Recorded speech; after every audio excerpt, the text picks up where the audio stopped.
everyone, we are the Paradoox. Welcome to our channel.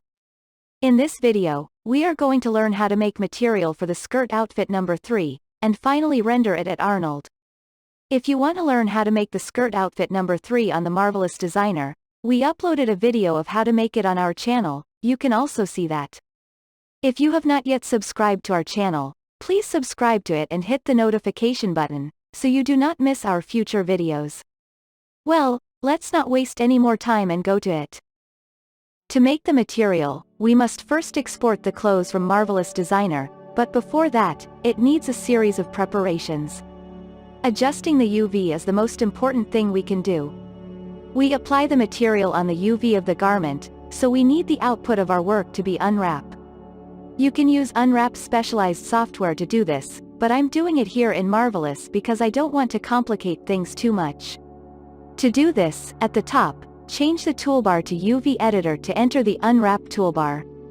So far, no automatic Unwrap tool has been added to this version of Marvelous Designer, so we have to manually place each of the clusters in UV. There are several things to consider. If the symmetrical paste is used when making clothes, it is necessary that when making UV bonded clusters, it should be completely mirror. Otherwise, when making normal material, the fabric in that series of parts is made in the opposite direction. You can set the unwrap type based on UDIM and set the whole clusters on 2 or more UV screens. In this case, each of the clusters will be placed in a larger size and the texture will be placed on it with higher quality. The larger the clusters, the more UV space they take up and the higher the quality of the material. Try to adjust the clusters so that they are as large as possible in UV. If it is necessary to have several clusters of higher quality separately, we should increase the size of these clusters, and it is better to choose for parts that do not need high quality and reduce the size of their clusters. There should be more space for the rest of the clusters. This method optimizes the system and higher quality textures when making materials. When making UV, care must be taken that the clusters do not cross the UV boundary line and that the clusters do not overlap. The next step is to prepare the model topologies. The current topologies of the model is triangular. The correct topologies for other software is quadrilateral, and for the model to be standard, it is better to make the model topologies quadrilateral. In the first case, you can select the model and select the quadrangulate option in the 3D garment section in the Edit and Context menu. This command allows the irregular topologies to become quadrilateral. But in this case, we still see some triangular topologies, and if the model topologies is not very important, this tool can be used. In the next mode, you can select all and right-click on the model in the 3D bar to select the Remesh option. This tool regularly converts clusters into quadrilaterals and is a good choice for people for whom the model topologies is very important. But in this case, the corners and edges of each piece of fabric may not be quadrangular, in which case they can be adjusted manually and finally get a complete and excellent topologies. After finishing the process, it is better to simulate again, and finally, the model is ready to output.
Save the output as OBJ without characters.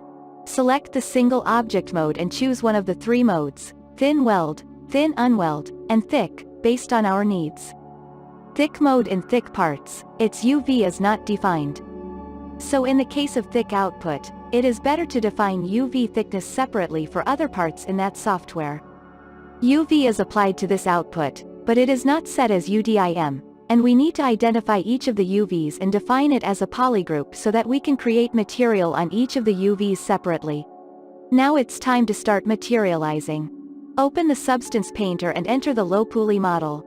If we have a model without thickness, it is better to change the type of shader, so that the normals appear on both sides of our screen.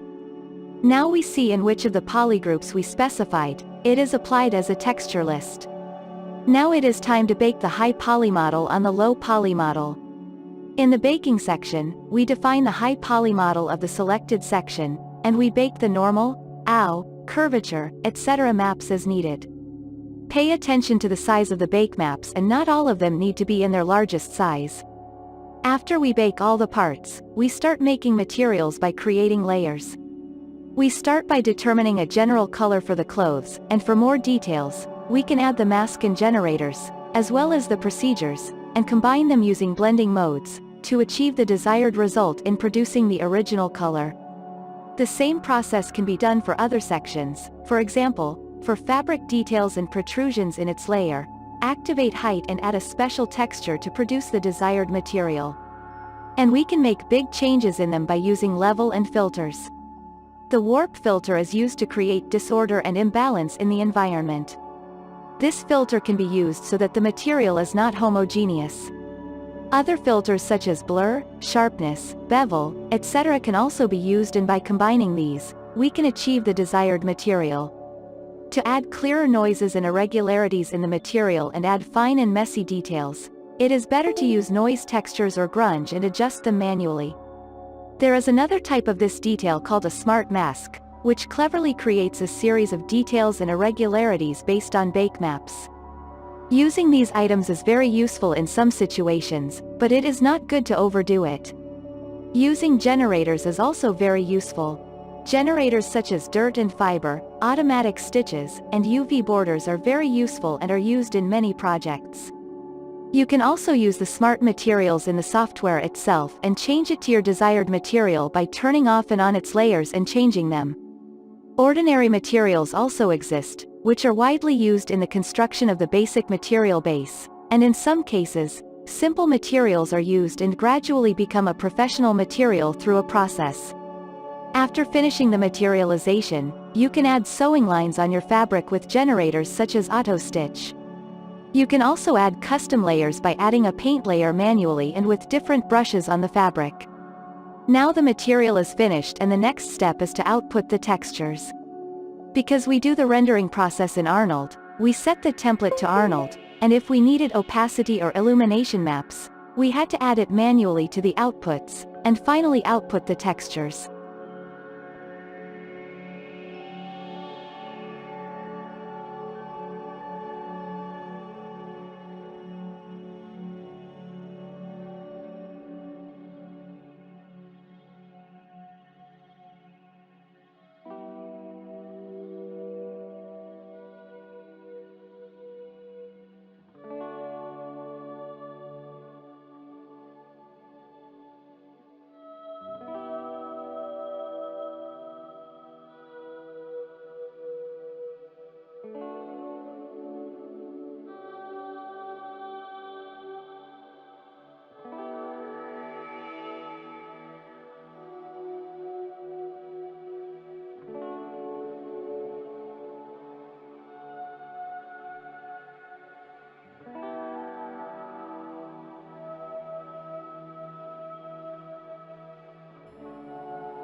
Thank you guys for watching this video. I hope this video was helpful to you and could have added something to your information. If you have not yet subscribed to our channel, please subscribe to it so that you do not miss our future videos. If you like this video, please like it, it will help us a lot. If you have any questions, you can say them in the comments section. So I will see you in future videos.